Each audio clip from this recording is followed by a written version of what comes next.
Long ago, high above the dusty rafters of a forgotten inventor's attic, there lived a tiny, silvery cloud. That little cloud drifted between patched wooden beams, around stacks of old blueprints, past curious glass jars, and under broken lanterns. The air held a scent of aged paper and rusted metal. Wooden floorboards creaked under ancient machinery, cobwebs whispered in quiet corners, and beams of light slanted through dusty windows, making dancing motes of dust float like golden fireflies. This little cloud felt a longing deep inside, the longing to rain, to drift gently overhead and let drops fall soft and cool. But the little cloud couldn't make even a single drop. Every time the little cloud gathered heavy with weight and hope, something stopped the rain. Not a single droplet fell where it wished. The little cloud's heart felt heavy. A soft rumble of sorrow rolled inside. Something was wrong, but what exactly? That question fluttered like a moth around dim light. Could the little cloud find out what was wrong? Could the little cloud name the problem and then fix it? That became the quest, identifying the true problem, so rain could come at last. What the little cloud did not know yet was that inside the attic were 3 hidden challenges. Each would test understanding of what goes wrong when something fails. Each would teach the cloud and every listener how to notice carefully, so that when things don't work, the real issue becomes clear. And once the cause is clear, asking for help becomes a gentle, brave act that brings change. High in the attic, the little cloud hovered. It tried with all its might to gather moisture. It tried to darken its underside, to swell with rain. But instead of water, dryness prevailed. The cloud felt confusion, sound of its own unsuccessful effort echoing like a sigh across wooden beams. The attic's silence pressed in, broken only by dripping somewhere far away, though not from the cloud itself. The little cloud looked around at old inventions. There was a cracked watering can, a rusty pump, a broken thermometer with glass that no longer showed temperature, a shattered rain gauge. The little cloud realized maybe something about itself was incomplete, but what? In that moment, the little cloud remembered the inventor who once lived in the attic. The inventor had measured rain, had made tools to catch it, to store it, to watch it, to understand it. But now everything was quiet, forgotten. The little cloud wondered, did the failure to rain come from itself? From surroundings? From trying too soon? That memory stirred determination. The little cloud decided to go on a journey inside the attic, to test, to explore, to discover. The quest was clear. Identify the problem that prevented rain. A soft breeze drifted through a broken window pane. The cloud floated toward 3 doorways, one marked with a faint sketch of a drop, another with gears, another with sketches of clouds and sky. The little cloud did not know which way to start, but the first challenge spoke most closely: moisture.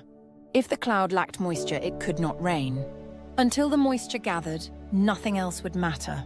So the little cloud drifted toward the moisture challenge. In Act 2, the adventure. The first test awaited in a cold corner of the attic where moisture should linger. But there was only dry wood, cracked floorboards, dusty air. The little cloud tried to gather tiny vapor from broken jars, from damp patches on old rugs, but most patches were bone dry.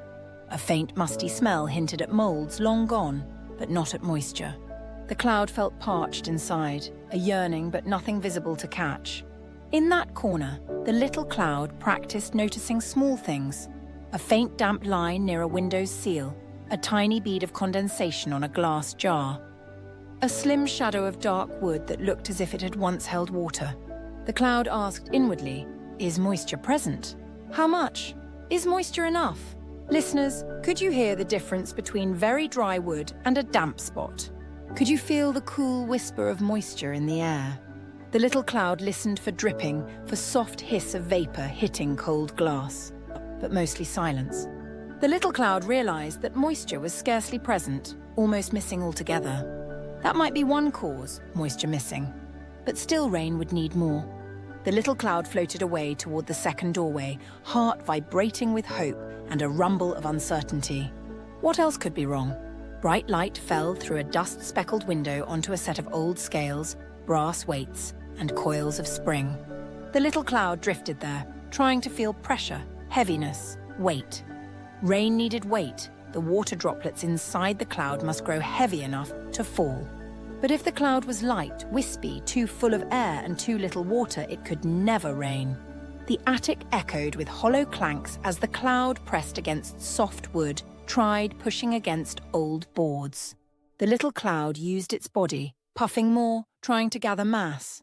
It practiced feeling heaviness, pressing against dusty floorboards, bumping into old metal gears, resting full on a rusted pump lever.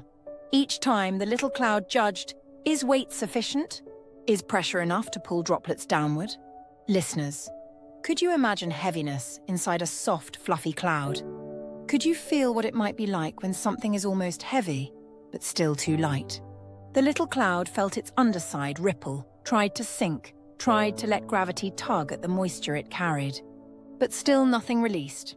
The cloud realized, even if moisture had been enough, weight and pressure might be too little, or else something else blocking the rain. So two possible problems stood before the cloud: moisture missing or heaviness missing, or perhaps both. The cloud drifted to the final room beyond a low hatch, past stacks of old valves, pipes, tubes, all parts of inventors' old contraptions. Some pipes blocked, some valves rusted, some conduits crushed or clogged. A faint metallic smell mingled with rust and oil. That smell told of blockage. Pipes that could carry water out were clogged. Valves that could open were stuck. Funnels that could help shape a path were misaligned or closed. The little cloud observed broken tubes with dents, valves sealed with rust, collapsed funnels. The cloud tried to pass rain-like moisture through pipes, but rust grabbed at it, dents squeezed it, closed valves would not open. The cloud practiced identifying, is blockage present? Where in the path is water blocked? Which valve fails? Which tube is crushed? Which funnel is misaligned? Listeners, if you aim to fix a leaky faucet or a broken straw, do you first find where the blockage is? Do you trace the path from top to bottom? The little cloud did exactly that. It traced the imagined path from moisture gathering to droplet forming, to falling, then through some open tube or vent to escape into air. But in each imagined path, something blocked. Rust, collapse, closure. The cloud's heart trembled with effort. Everything gathered, moisture still faint, weight still mild, blockage real. In quiet reflection, the little cloud named each possibility. Moisture missing, weight too small, or a blockage in the path. That naming, that precise problem identification, felt like holding a small lantern in dark attic, seeing the true shape of what must be fixed. Between each challenge, the little cloud floated back, thinking, could more moisture help? Could more weight help? Could clearing blocks help? Each time touching cold metal, old wood, rusty surfaces, broken seals. Each time listening for drip, droop, flowing water. Sometimes hearing nothing but silence, which itself spoke volumes. At the end of the third challenge, the little cloud sat in the center of the attic, among old gadgets. It felt all three possible problems: the dryness, the lack of heaviness, the blocked path. But naming them clearly, 1, 2, 3, gave power. In the hushed attic, the little cloud paused. Daylight slanted through a cracked window. Dust motes danced. The cloud sensed something shift, a breeze through broken glass stirring moisture just a little. The little cloud thought, if I gather moisture, gain weight, and open blocked paths, then I can rain. But the cloud understood that alone may be not enough. Some parts were beyond its strength. Blocked valves too stuck, pipes too rusted, heavy weight too much. So the little cloud gathered courage and asked for help. From where? From the inventor's old tools, an ancient wrench fallen beside a valve, a forgotten spring that could open a stuck hinge, a tattered tube that could be reattached. The little cloud lifted gently the fallen wrench, nudged the spring, coaxed the tube back into place. Suds. It used every available tool. It asked for help not by pleading, but by drawing on what lay around.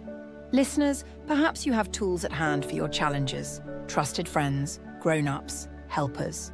Can you think of someone you can ask when something doesn't work?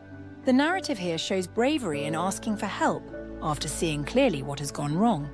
With moisture slowly increasing, through a tiny leak in the roof letting in fresh air and faint rain from outside, the little cloud began to fill, weight pressed down, pressed against gravity, and as valves creaked and tubes aligned, the blockage gave way. A sigh of relief in metal, a whispering flow of water, droplets forming. Then a drop, then many. Rain began. Soft at first, then gentle. The little cloud released droplets that fell through the attic window, hitting old floorboards with a gentle pitter-patter, hitting rusted metal with a soft drip, filling empty jars with water. The sound was joyful. The scent of fresh rain mingled with aged wood. The feeling of relief, that tremble of accomplishment, that warm, proud glow inside the cloud. And once rain flowed, the attic felt alive. The inventor's tools glinted. The broken parts no longer silent. The little cloud knew the problem had been identified correctly. The real issues had been moisture scarcity, weight insufficiency, and blockages. And by naming them, gathering help, acting, the cloud had made rain possible. Rain continued, gentle and steady. The little cloud hovered, listening to its own success echo across the attic. The clouds outside of the window drifted, carrying raindrops onward. The little cloud felt joy, felt pride. It had learned, before solving anything, before trying hard in the wrong way, it must first find out what exactly is wrong. Listeners might remember times when something didn't work. A toy that won't work, a light that won't turn on, a door stubbornly closed. What helped was naming the problem clearly. Is it power? Wiring? Batteries? Switch broken? Or maybe just blockage or missing piece? And once the problem is identified, asking for help becomes not weakness, but wisdom. As the attic echoed with rain, the little cloud noticed something else. Asking for help from those rusty tools and old inventions made all the difference. Alone, the cloud could not open the stuck valve or lift the fallen wrench. With help, the path cleared. Rain came. The little cloud floated softly in the moist air, droplets clinging to its underside, letting them fall again and again. Each drop was gentle music, each drop a victory. Finally, as rain tapered into soft mist, the little cloud drifted toward a small window. Outside, a garden beyond the attic walls soaked the falling rain. Green leaves glistened, petals bent under droplets, earth exhaled fresh sweetness. The scent of wet soil rose. The little cloud felt full of gratitude. It recognized that problem identification, spotting what exactly is wrong, is the first step towards solving, and that asking for help when parts of the problem lie beyond one's own strength is brave and powerful. Dear listener, whenever faced with something that doesn't work, remember, look closely, name the problem, see if parts are missing or blocked or something too weak, and never hesitate to ask for help. What shall we learn about in our next adventure?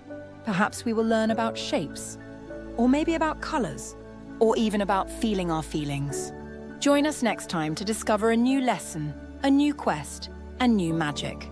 Moral core: it is okay to ask for help when something is broken or not working.